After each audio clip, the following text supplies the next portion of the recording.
let's explore where the name Foo Fighters came from and some history of the Foo Fighter UFOs.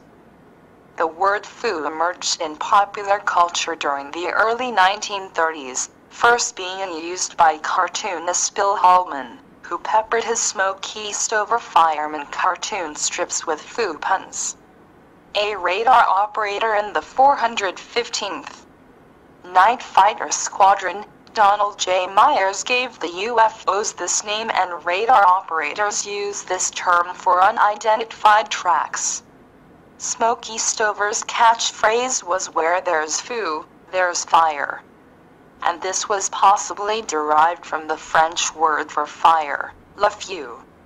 In a mission debriefing on the evening of November 27, 1944, Fritz Ringwald, the unit's S2 intelligence officer, stated that John Myers and Ed Schluter had sighted a red ball of fire that appeared to chase them through a variety of high-speed maneuvers. Fritz said that Don was extremely agitated and had a copy of the comic strip tucked in his back pocket. He pulled it out and slumped it down on Fritz's desk and said, "It was another one of those fucking Foo Fighters."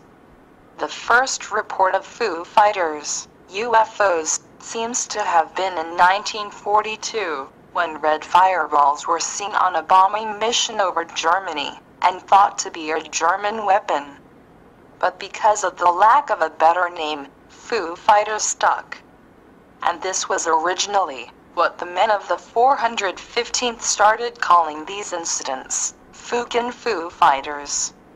In December 1944, a press correspondent from the Associated Press in Paris, Bob Wilson, was sent to the 415th at their base outside of Dijon, France, to investigate the story. It was at this time that the term was cleaned up to just Foo Fighters. The unit commander, Captain Harold Augsburger, also decided to shorten the term to Foo Fighters in the unit's historical data. For the 415th Night Fighter Squadron, their first sightings occurred in November 1944, when pilots flying over Germany by night reported seeing fast-moving round glowing objects following their aircraft. The objects were variously described as fiery and glowing red, white, or orange. Some pilots described them as resembling Christmas tree lights, and reported that they seemed to toy with the aircraft, making wild turns before simply vanishing. Pilots and aircrew reported that the objects flew formation with their aircraft, and behaved as if under intelligent control, but never displayed hostile behavior. However, they could not be outmaneuvered or shot down.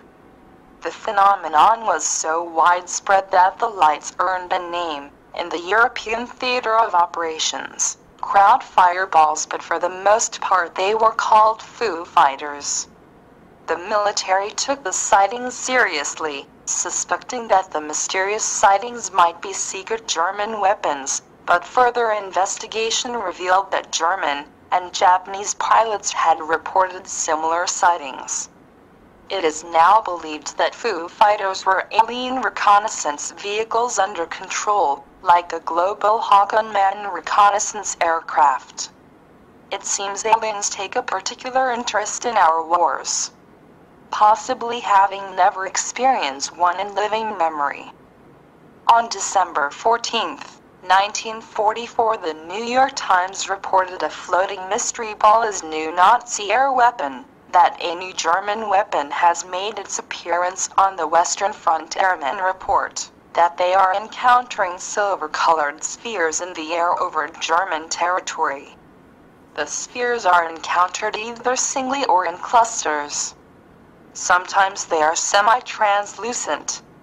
In its 15 January 1945 edition, Time magazine carried a story entitled Foo Fighter, in which it reported that the balls of fire had been following USAAF night fighters for over a month, and that the pilots had named it the Foo Fighter. According to Time, descriptions of the phenomena varied, but the pilots agreed that the mysterious lights followed their aircraft closely at high speed. The balls of fire phenomenon reported from the Pacific Theater of Operations differed somewhat from the Foo Fighters reported from Europe. The ball of fire resembled a large burning sphere, which just hung in the sky, though it was reported to sometimes follow aircraft. On one occasion, the gunner of a B-29 aircraft managed to hit one with gunfire, causing it to break up into several large pieces, which fell on buildings below and set them on fire. As with the European Foo Fighters, no aircraft was reported as having been attacked by a ball of fire. The post-war Robertson panel cited Foo Fighter reports, noting that their behavior did not appear to be threatening. The panel's report suggested that if the term flying saucers had been popular in 1943 to 1945, these objects would have been so labeled. Foo Fighters were reported on many occasions from around the world. Here are a few examples. Sighting from September 1941 in the Indian Ocean was similar to some later Foo Fighter reports. From the deck of the SS Pulaski, a Polish merchant vessel transporting British troops, 2 sailors reported a strange globe glowing with greenish light, about half the size of the full moon, as it appears to us. They alerted a British officer, who watched the object's movements with them for over an hour. Charles R. Baston of the 8th Air Force reported one of the first encounters with Foo Fighters over the Belgium-Holland area. He described them as 2 fog lights flying at high rates of speed that could change direction rapidly. During debriefing, his intelligence officer told him that 2 RAF night fighters had reported the same thing, and it was later reported in British newspapers. The United States Air Force pilot Dwayne Adams often related that he had witnessed 2 occurrences of a bright light, which paced his aircraft for about half an hour and then rapidly ascended into the sky. Both incidents occurred at night, both over the South Pacific, and both were witnessed by the entire aircraft crew. The first sighting occurred shortly after the end of World War II, while Adams piloted a B-25 bomber. The second sighting occurred in the early 1960s, when Adams was piloting a KC-135 tanker. There are to this day still reports of this type of Foo Fighters by the military, but are now much more rare. With the advance of technology, it is hoped that one day one of these can be caught and analyzed.